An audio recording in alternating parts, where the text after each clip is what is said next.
प्रधानमंत्री नरेंद्र मोदी ने मन की बात कार्यक्रम में अखंडता और एकता पर दिया बल। त्योहारों पर संयम बरतने की अपील के साथ वोकल फॉर लोकल का दोहराया संकल्प।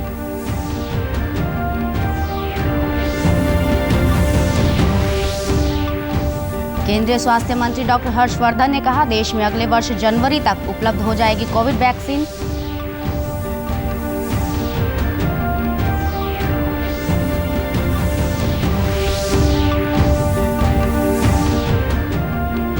केंद्र सरकार ने दिया दीपावली का तोहफा, ऋण पर मार्च से अगस्त 2020 तक चक्रवृद्धि ब्याज माफ करने के दिए दिशा निर्देश।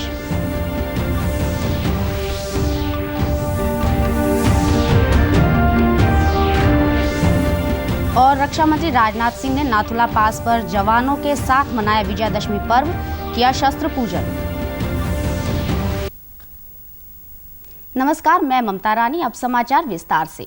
प्रधानमंत्री नरेंद्र मोदी ने आज मन की बात कार्यक्रम में भारत की अखंडता और एकता के सूत्र लोगों के सामने रखे। प्रधानमंत्री ने विभिन्न विषयों पर प्रकाश डालते हुए देशवासियों के बीच एकता के भाव को और मजबूत करने पर बल दिया। प्रधानमंत्री ने कहा कि नए कृषि कानूनों से किसानों के पक्ष में बदलाव आने की असीम संभावनाएं हैं।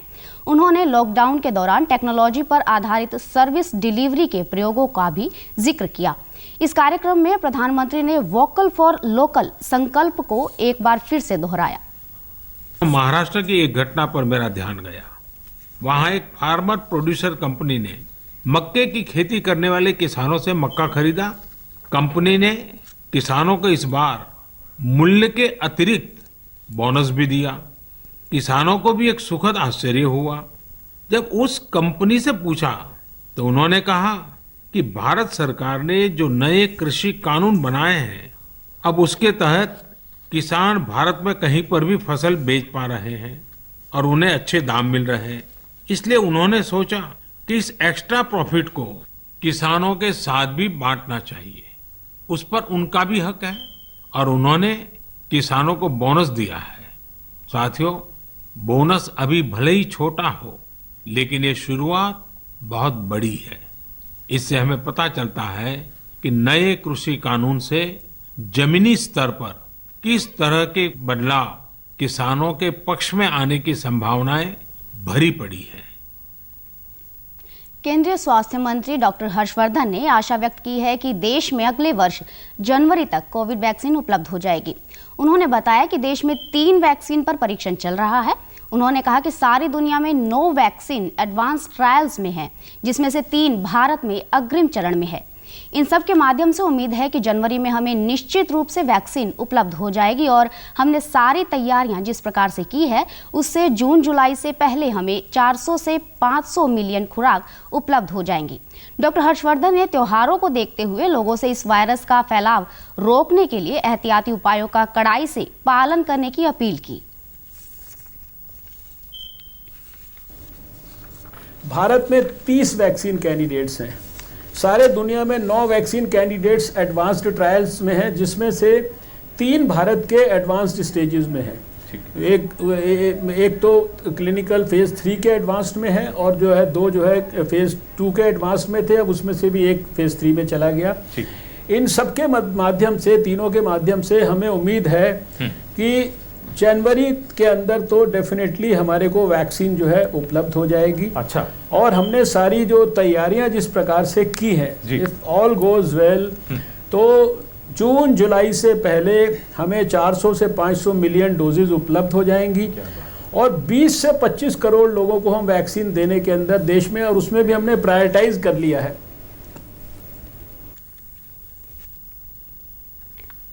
केंद्र सरकार ने लोगों को दीपावली का बड़ा तोहफा देते हुए लोन मेमोरेटोरियम की अवधि में ब्याज पर ब्याज में छूट वाली योजना को मंजूरी दे दी है।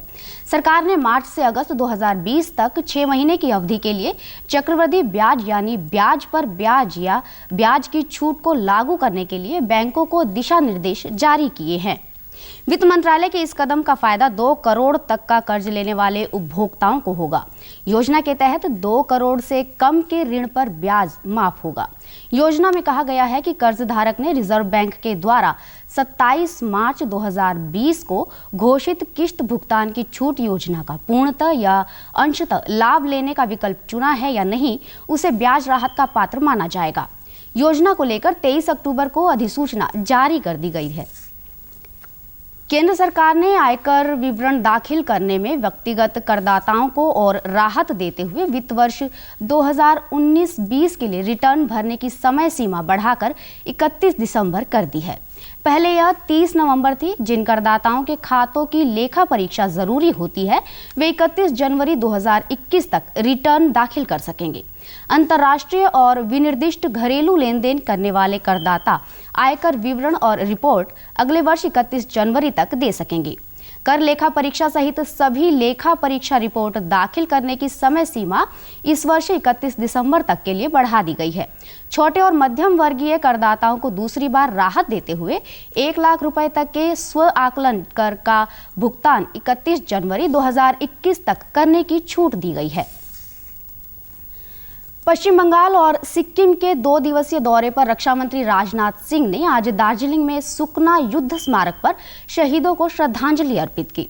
इसके बाद राजनाथ सिंह ने सिक्किम के नाथुला पास के सुकना कैंप में जवानों के साथ दशहरा मनाया और विजयादशमी पर्व पर आयोजित शस्त्र पूजन समारोह में भाग लिया। इससे पूर्व पत्रकारों से बातचीत करते हुए उन्होंने कहा कि भारत चाहता है कि चीन और भारत की सीमा पर चल रहा तनाव समाप्त हो और शांति स्थापित हो। हमें भरोसा है कि हमारी सेना के जवान किसी भी सूरत में अपने भारत की 1 इंच भी जमीन किसी दूसरे के हाथों में नहीं देना चाहेंगे। प्रदेश के राज्यपाल सत्यदेव नारायण आर्य ने प्रदेशवासियों को दशहरा पर्व की शुभकामनाएं दी हैं। यहाँ जारी एक संदेश में राज्यपाल ने कहा कि यह पर्व असत्य पर सत्य और अधर्म पर धर्म की विजय का पर्व है। उन्होंने कहा कि प्रदेशवासी इस पर्व को सामाजिक दूरी और सरकार द्वारा कोविड-19 नियंत्रण के मानदंडों को अपनाते हुए मनाएं। यह पर्व प्रदेशवासियों के लिए उत्साह और उल्लास लेकर आया है। वहीं मुख्यमंत्री मनोहर लाल ने दशहरा पर्व पर प्रदेशवासियों को हार्दिक बधाई देते हुए कहा कि दशहरा बुराई पर अच्छाई का विजय का प्रतीक है, इसलिए सभी बुरी ताकतों को समाप्त करने के लिए लोगों को इस त्योहार को प्रेम भाव से मनाना चाहिए।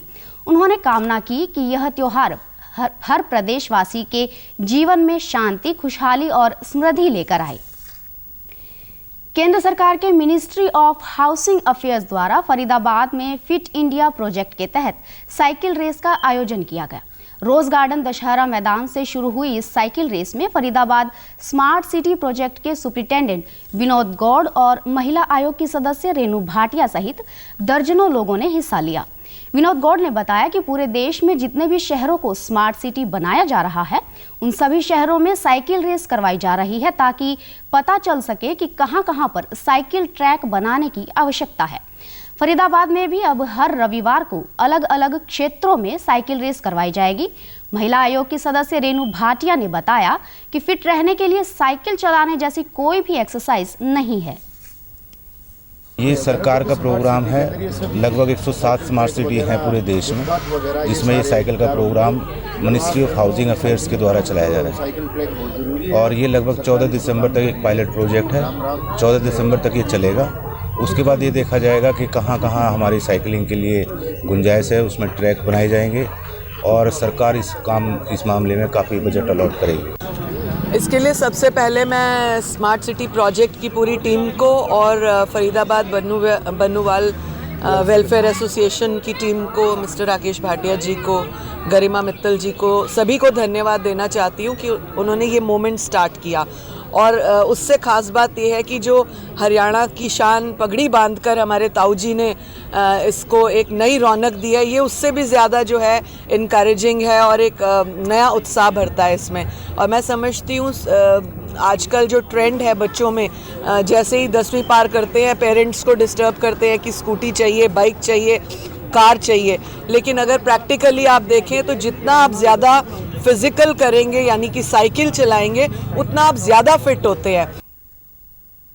प्रदेश के कृषि मंत्री जेपी दलाल ने कहा कि अनाज मंडियों में बाजरे की खरीद प्रक्रिया जारी है और टोकन की संख्या बढ़ा दी गई है तथा दीपावली तक बाजरे की खरीद पूरी कर ली जाएगी।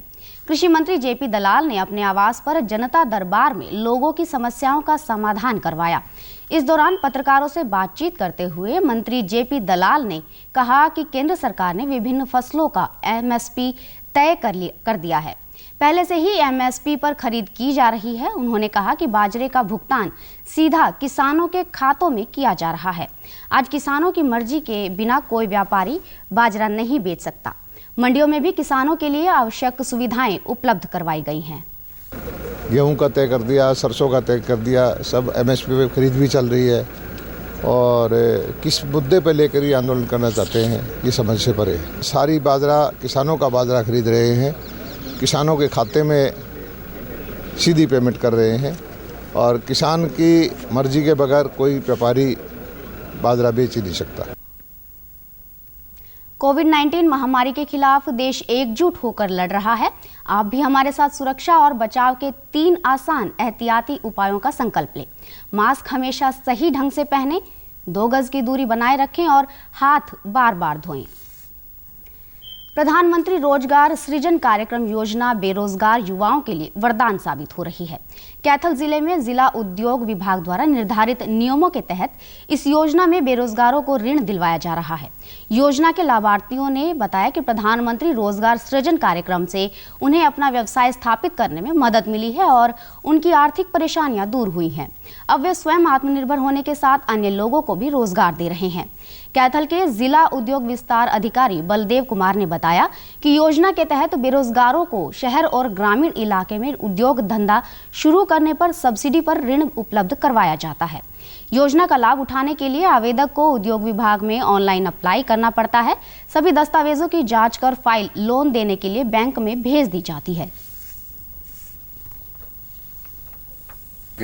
इस स्कीम में 2 सेगमेंट है, एक है सर्विस और दूसरा मैन्युफैक्चरिंग। सर्विस सेक्टर में मैक्सिमम 10 लाख दिया जाता है और मैन्युफैक्चरिंग सेक्टर में 25 लाख रुपए दिए जाते हैं। इस स्कीम का सबसे अच्छा बेनिफिट क्या है कि आपको इसमें सब्सिडी भी प्रोवाइड की जाती है। अगर आप जनरल कैटेगरी से हो और शहर में काम करना चाहते हो आपको 15% सब्सिडी मिलती है। और अगर जनरल के अलावा आप SC, BC, minority, women, physically handicapped, ex serviceman category से संबंध रखते हो तो आपको 25% सब्सिडी मिलती है। मुझे एक स्कीम पता चली PMEGP, जिससे कि मुझे लगा वहाँ पे लोन मिल सकता है। प्रधानमंत्री जी ने ये योजना बनाई हुई है तो इसके अंडर मैंने लोन अप्लाई किया था और मुझे मिल गया वो लोन इजीली। मतलब वहाँ क्लासेस लगी थी 10 डेज़ की और मैंने वो अटेंड करी और मुझे वो लोन मिल गया। और वो लोन मिलने के बाद मुझे लगा कि मैं अच्छे से एक अच्छा सा बुटीक चला सकती हूँ। इससे पहले मैं कुछ भी काम नहीं करता था और मैंने प्रधानमंत्री के से लोन लिया। तो लोन लेने के बाद मैंने अपनी इंडस्ट्री लगाई और वो आज बहुत अच्छे से चल रही है और मैं अपना और अपने परिवार का बहुत अच्छे ढंग से इसके अंदर इनकम भी कमा रहा हूँ। और मैं लोगों से यही दरख्वास्त करता हूँ वो भी अपने प्रधानमंत्री की तरफ से लोन लेके इस इंडस्ट्री को लगाए और बहुत अच्छा मुनाफा कमाए। प्रदेश से जुड़ी खबरों को विस्तार से जानने के लिए आप हमारे साथ फेसबुक, ट्विटर और यूट्यूब के माध्यम से भी जुड़ सकते हैं। हमसे जुड़ने के लिए आप हमारे सोशल मीडिया हैंडल को फॉलो कर सकते हैं। अंत में इस बुलेटिन के मुख्य समाचार एक बार फिर। प्रधानमंत्री नरेंद्र मोदी ने मन की बात कार्यक्रम में अखंडता और एकता पर दिया बल। त्योहारों पर संयम बरतने की अपील के साथ वोकल फॉर लोकल का दोहराया संकल्प।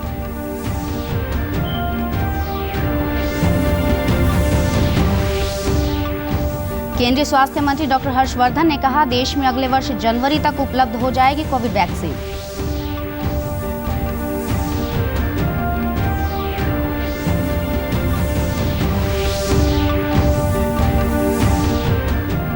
केंद्र सरकार ने दिया दीपावली का तोहफा, ऋण पर मार्च से अगस्त 2020 तक चक्रवृद्धि ब्याज माफ करने के लिए दिया दिशा निर्देश।